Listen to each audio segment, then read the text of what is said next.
Eddie was, I was really happy to have someone who was so, had gone through, had a relationship with Jesus. He genuinely, cared about, me. We're brothers. So he was like, how can I help? And I'd hit him with question after question after question. Because Jimmy is the way he was asking questions that were pulling from a deep well of thought and reflection and God speaking into him. Like you could tell he wasn't walking into that conversation on a blank slate. He had been thinking. Amy, since I had met her, had always had a really strong faith, which I always admired. Didn't quite understand, but admired.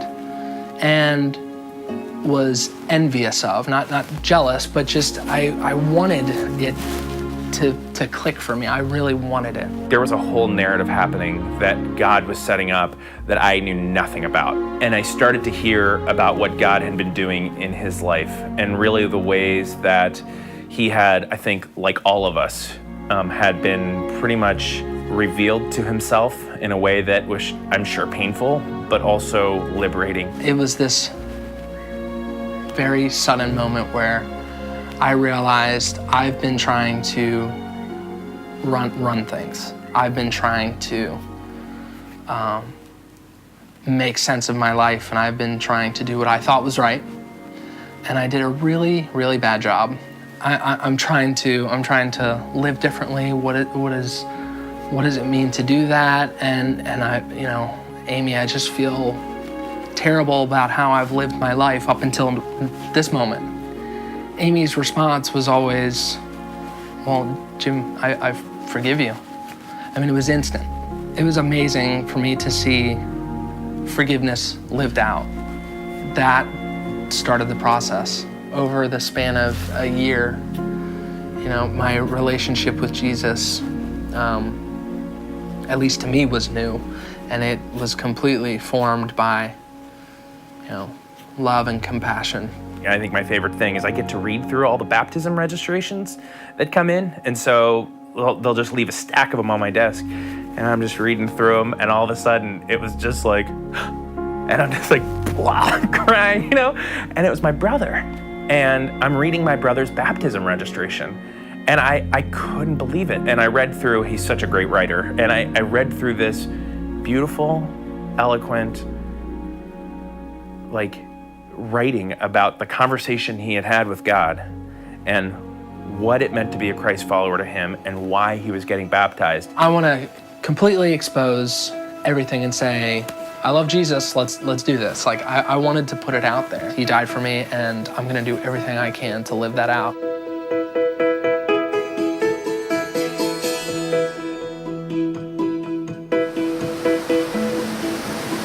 Life now, I didn't know it could be this enjoyable and this good. Since really starting this relationship with Christ, I have more of these moments throughout my days where I feel good and I feel confident because I know that I'm part of something bigger. I'm choosing to make this major step and make it public.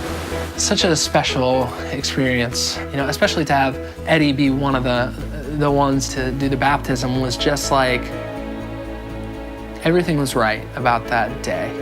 I know Jimmy, and I know that for as much as he's emotive, he also knew the 3 questions that I was going to ask him in the water, because we talked about those 3 questions before. Because I used those 3 questions in conversation with him to talk about what really matters. In the past, if someone had asked me, do you believe in Jesus? I always struggled with how I would answer that. I think so, but those 3 questions, I felt so good about how confident I could answer those.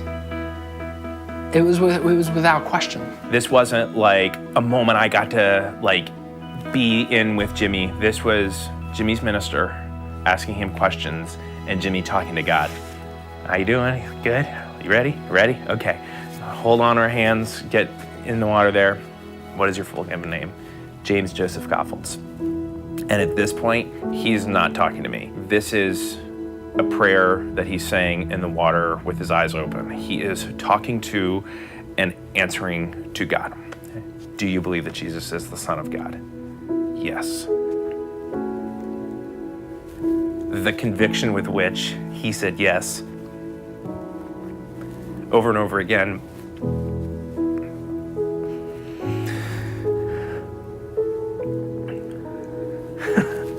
is a conviction that doesn't come from trying to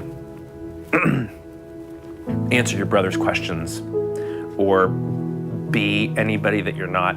The way he answered yes was a conviction that comes from knowing that Jesus was who he said he was, and he was going to follow him for the rest of his life. And to watch my brother in that moment speak to God, it is on par with the greatest moments that I will ever experience.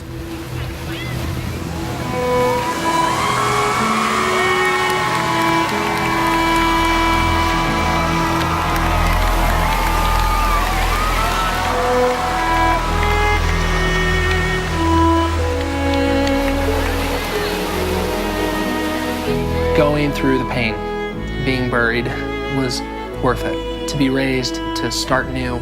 To me, I'm a different person. There are all of these lies that we've been told and that we tell ourselves. And the reality of it is we get to bury those lies.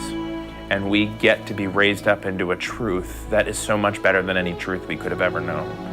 This full life. Everything before that was, in the moment, everything was fine. I mean, it seemed fine, but I look at it retroactively, and every single day I just thank God I'm not in that mindset anymore, that I'm in a new place where every day is so meaningful. I wanted to keep going. I didn't want to revert to a life without Jesus. That alone has kept me going.